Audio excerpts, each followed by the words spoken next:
आज हम लोग जानेंगे कि उपसंग संयोजी यौगिकों से संबंधित EAN क्या होता है। EAN का हिंदी में मतलब होता है प्रभावी परमाणु संख्या, इफेक्टिव एटॉमिक नंबर। तो इफेक्टिव एटॉमिक नंबर की जो परिभाषा है वो कहती है केंद्रीय धातु परमाणु के पास उपस्थित इलेक्ट्रॉन की संख्या और लिगेंड्स द्वारा केंद्रीय धातु को प्रदान किए गए इलेक्ट्रॉन की संख्या का योग। क्या कहलाएगी? उसकी उस संकुल की या उस यौगिक की प्रभावी परमाणु संख्या कहलाती है। जैसे यहां पे उदाहरण के लिए हम समझें CONS3 6 3+। यहां पे जो कोबाल्ट है, आपको पता होता है कोबाल्ट का परमाणु क्रमांक 27 होता है। लेकिन आप जान रहे होंगे कि हमने ऑक्सीकरण संख्या एक वीडियो के माध्यम से निकालना सीख ही लिया है। तो यहाँ पे इसकी ऑक्सीकरण संख्या कितनी होगी? +3। अर्थात कोबाल्ट ने क्या किया होगा? 3 इलेक्ट्रॉन को त्यागा होगा। तो अब जो कोबाल्ट के पास इलेक्ट्रॉन बचे होंगे वे कितने बचे होंगे? 3 घट जाएंगे, कितने बचे होंगे? 24 प्लस। अब क्या देखना है अपन को कि लिगेंड्स ने कितने इलेक्ट्रॉन प्रदान किए। तो जो अमोनिया है कितने हैं? 6। ये लिगेंड्स है, कितने बंध का निर्माण करेगा? 6। और अब जब एक लिगेंड्स जब बंध का निर्माण करता है तो एक लोन पेयर ऑफ इलेक्ट्रॉन की असमान साझेदारी करता है।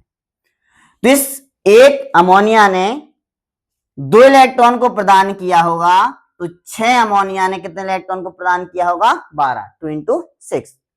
तो टोटल इलेक्ट्रॉन कितने हो जाएंगे? 24 + 12 = 36। तो प्रभावी परमाणु संख्या की फिर से परिभाषा जाने क्या होती है? केंद्रीय धातु परमाणु आयन या केंद्रीय धातु परमाणु के पास उपस्थित इलेक्ट्रॉन की संख्या और सहसंयोजी बंध में केंद्रीय धातु आयन को प्रदान किए गए इलेक्ट्रॉन की संख्या का योग। तो आप बोलेंगे माइनस क्यों लगाया? तो केंद्रीय धातु परमाणु के पास 27 थे, लेकिन जब उसने संकुल बनाया होगा तो संकुल में 3+ अवस्था में है, तो 3 इलेक्ट्रॉन को क्या कर दिया होगा? त्याग दिया होगा। 3 इलेक्ट्रॉन के कम हो गए होंगे। कितने हो गए होंगे? 24। और ये उपसंयोजी बंध में लिगेंड्स द्वारा प्रदान किए गए इलेक्ट्रॉन है। टोटल इलेक्ट्रॉन कितने हो गए? 36। जैसे एक अन्य उदाहरण देख लें, NiCO4। अब हमें यहाँ पे माइनस करने की कोई आवश्यकता नहीं है। क्यों? क्योंकि उदासीन लिगेंड्स, उसने कोई इलेक्ट्रॉन नहीं त्यागा, कोई ऑक्सीजन संख्या नहीं है।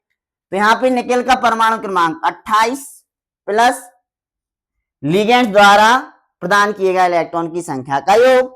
तो केंद्रीय धातु परमाणु के पास इलेक्ट्रॉन और लिगेंड्स ने इलेक्ट्रॉन प्रदान, 4 लिगेंड्स हैं और प्रत्येक लिगेंड 2 इलेक्ट्रॉन प्रदान करेगा।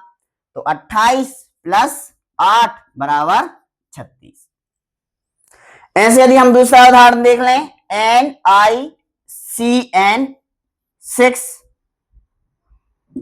CN4 लेते हैं, CN4 2-।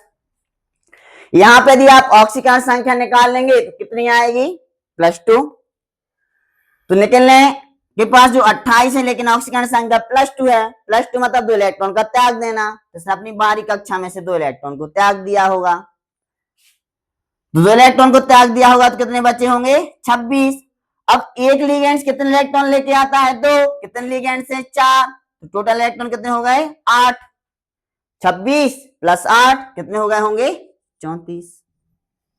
इसी प्रकार हम दूसरा उदाहरण ले लें, FeCN6 4-।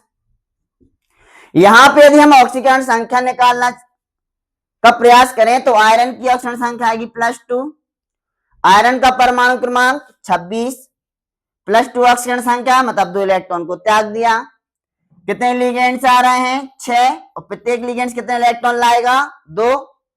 कितना हो जाएगा? 24 + 12 = 36। अब आपका अगला प्रश्न हो सकता है कि हम EAN निकाल के क्या जान लेंगे, क्यों ही निकालेंगे EAN? तो EAN निकालने पर यदि EAN का मान किसी अक्रिय गैस के समान आता है तो वह संकुल स्थायी होगा, और यदि उसका EAN नंबर अक्रिय गैस के समान नहीं आता है तो वो अस्थायी होगा। आपको पता होगा अक्रिय गैस में हीलियम का परमाणु क्रमांक 2, नियोन का परमाणु क्रमांक 10, आर्गन का परमाणु क्रमांक 18 और क्रिप्टॉन का परमाणु क्रमांक 36, जेनॉन का 54 और क्रिप्टॉन का आप देखेंगे 86 होता है। तो यहाँ पे आप देखेंगे कि जो हमारे ये वाला संकुल है इसके लिए आपका जो इफेक्टिव एटॉमिक नंबर आया वो कितना है 36, अर्थात किसके समान है अक्रिय गैस के समान, अर्थात ये वाला युग्म क्या है स्थायी। ऐसे आप इसमें देखेंगे, इसमें जब हम इफेक्टिव एटॉमिक नंबर निकालेंगे तो कितना है 36, किसके समान है अक्रिय गैस के समान। अक्रिय गैस मतलब किसी से क्रिया नहीं करेंगे, किसी से क्रिया नहीं करेंगे मतलब क्या रहेंगे स्थायी रहेंगे, तो ये भी क्या रहेगा स्थायी। लेकिन इसमें देखेंगे जब इफेक्टिव एटॉमिक नंबर निकालेंगे तो 34 आया, 34 आया, जो अक्रिय गैस से मिलता नहीं है, अक्रिय गैस से के विन्यास से कम है, तो ये कैसा रहेगा अस्थायी। क्या करना चाहेगा अपना विन्यास अक्रिय गैसों के समान करना चाहेगा, क्या करेगा किसी दूसरे से इलेक्ट्रॉन ग्रहण करने का प्रयास करेगा, इसलिए क्या हो जाएगा अस्थायी, मतलब स्थायी नहीं होगा, अस्थायी होगा। ये क्या होगा इसका इफेक्टिव एटॉमिक नंबर 36 है, अक्रिय गैस के समान है, ये भी कैसा होगा स्थायी। ऐसे हम दूसरा उदाहरण ले लें ताकि आपको ऐसा ना लगे कि सब आसान आसान बता दिए हैं। यहाँ पे देखें PtCl4 2-, यहाँ पे प्लेटिनम की ऑक्सीजन संख्या निकालेंगे तो कितनी आ जाएगी +2। प्लेटिनम का एटॉमिक नंबर 78। अब आप देखेंगे कितने इलेक्ट्रॉन त्यागे होंगे, +2 ऑक्सीजन संख्या तो 2 इलेक्ट्रॉन को त्यागा होगा, प्लस एक लिगेंड 2 इलेक्ट्रॉन लाता है, 4 लिगेंड से तो कितने इलेक्ट्रॉन लाएगा 8, कितना हो जाएगा 76 + 8 कितना हो जाएगा 84। यदि यहां पे आप देखेंगे helium 2, neon 10, argon 18, krypton 36, xenon 54, radon का 86, Rn का 86।